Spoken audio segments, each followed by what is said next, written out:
PB Shelley की एक lyric है, एक पोयम है, अ लैमेंट। बहुत मज़ेदार पोयम है, 10 लाइन्स की पोयम है। मैं आपको सुनाता हूँ और एक्सप्लेन भी करता हूँ इसको, सुनिएगा ध्यान से।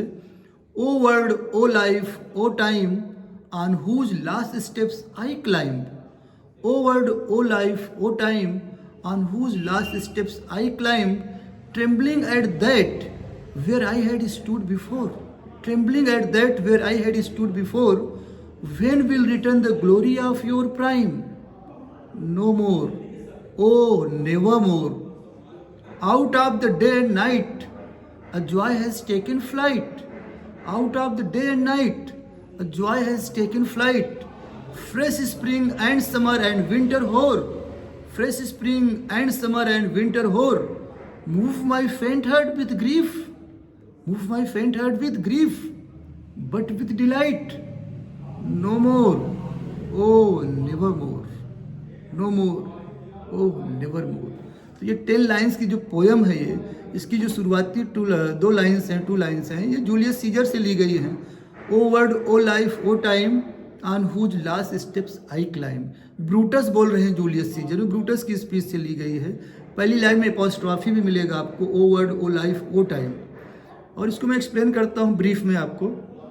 ओ word, O life, O time, on whose last steps I climb. I climb का मतलब है कि शैली कह रहे हैं कि अपनी जो यूथ एज है, प्राइम एज है, अब वो डिक्लाइन कर रही है। शैली 28-29 साल के हो चुके हैं, और जो जवानी में या बचपन जब गुजर रहा था, एडोलसेंस पीरियड में, जो वो रिवोल्यूशनरी शैली हुआ करते थे, जो उनके अंदर तूफान था, जो आवेग था, अब वो नहीं दिखाई पड़ रहा है। अब वो ग्लोरी, वो जॉय नहीं ले पा रहे हैं कॉमन चीज़ों में, छोटी छोटी चीज़ों में। तो वही कह रहे हैं कि O word, O life, O time, on whose last steps I climb, trembling at that. पहले कहाँ हुआ करता था मैं, प्राइम एज में।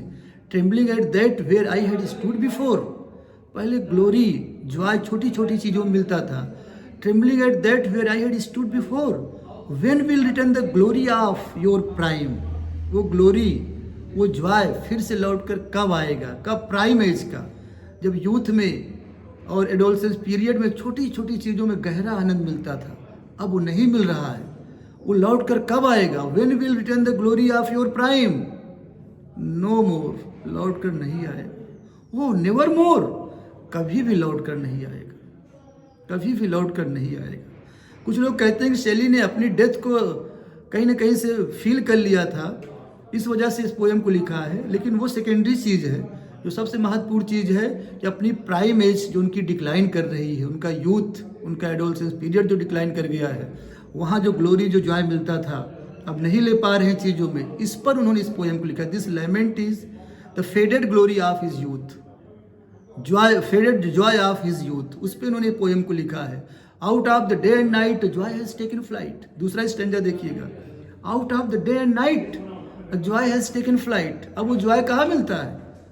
जो एडोलसेंस पीरियड में, यूथ या प्राइम एज में मिला करता था। Out of the day and night Joy has taken flight, fresh spring and summer and winter हो। वही स्प्रिंग, वही समर, वही ताज़ा स्प्रिंग आती है, वही समर आता है, वही विंटर हो, जाड़े का कोहरा अब भी आता है। लेकिन अब कोई आनंद नहीं मिलता है। वो एडोलसेंस पीरियड का, प्राइम एज का आनंद इनमें मैं नहीं ले पाता हूँ, बल्कि और दुख देते हैं कि कभी मैं इन्हीं मौसम में आनंदित रहा करता था, अब मैं इंजॉयमेंट नहीं ले पा रहा हूँ। Fresh spring and summer and winter होर, मूव माई फेंट हार्ट विद ग्रीफ। मेरे मुरझाए हुए हृदय को दुखों से और भर देते हैं। Fresh spring and summer and winter होर, मूव माई फेंट heart with grief, but with delight. क्या कभी ये डिलाइट दे पाएंगे, फिर से वो जॉय ग्लोरी दे पाएंगे? तो आंसर मिलता है नो मोर, नहीं दे पाएंगे। ओ नेवर मोर, कभी नहीं दे पाएंगे। वो समय वापस लौट कर अब नहीं आएगा, चाहे कुछ भी कर ले हम।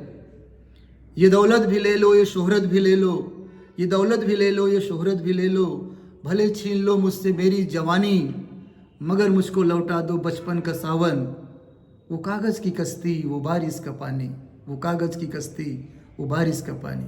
लेकिन वो पॉसिबल नहीं है। Thank you.